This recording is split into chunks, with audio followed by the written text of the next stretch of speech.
which is actually interesting because if the it's just as a little aside, if the carnation was this image that gets burnt to create the real thing, here at the end you have the fire also. The carnation has to disappear into the fire, and then the fire disappears as well, and that's where the man the prince, the husband, comes out. But I think just to kind of go back to the gentle Zephyr, it's like the sort of trust in the world, trust that, the Mm, she has this idea, she's even been told she thinks it's the right thing to do. Something comes along and changes it, but that ends up being for the best. Because it gets her to a point where she speaks, which is what the whole yeah. story has been waiting for her to do, is to get her to actually speak. Yeah. Um, yeah, so I think it's sort of a like uh almost like a almost like a trickster kind of a thing, in that like it feels kind of like she gets pranked. Like, hey, Yeah. do this ritual. And then right at the Yeah. last minute, they're like, no, we're gonna fuck up your ritual. She's like, Yeah. oh, why did you do that to me? But in order to get her to say, why did you do that to me? Because that was the only thing that was gonna bring it out of her. Yeah. Uh, so Yeah, I was thinking it is something like a trick. I mean, before he's told her to do something and she done exactly what he told her to do, and she does that again and again. mhm. And I don't know, it's kind of like early and middle phases of learning something. You have to kind of do it the way you're supposed to, do it by habit and everything, follow the rules exactly.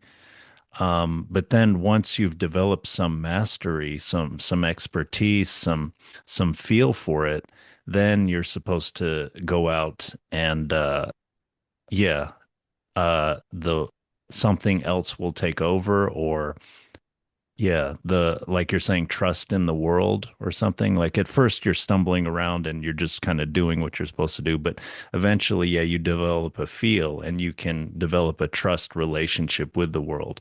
And then something new comes in, and that's really a and then what we can say, it's a gift comes.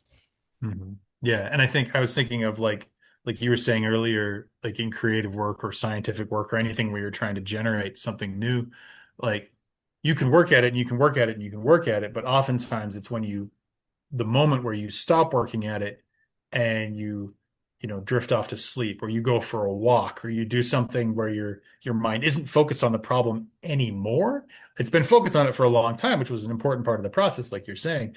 But then at the very end, there has to be this letting go of the focus so that the revelation can actually be given to you.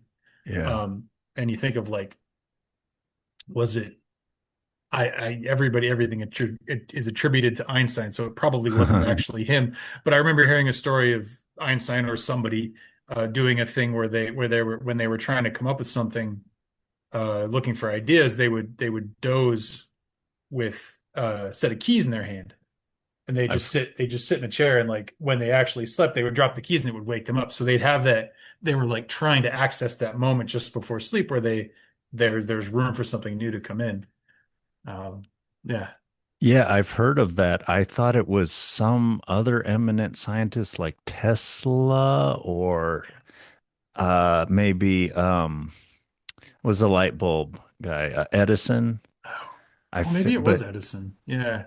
I think I've also heard it was Salvador Dali. I don't know. I've heard it attributed to a few people. So yeah, any one of them, very creative, very effective in their chosen fields. So yeah, um, yeah, I think a good reminder that we don't create on our own so much as receive and enact what we are yeah, given, you know? yeah.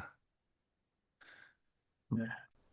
Please like and subscribe for more of our open minded content, and comment below on your thoughts or questions about the story. Let us know if you'd like us to cover another stimulating story, and thank you for participating.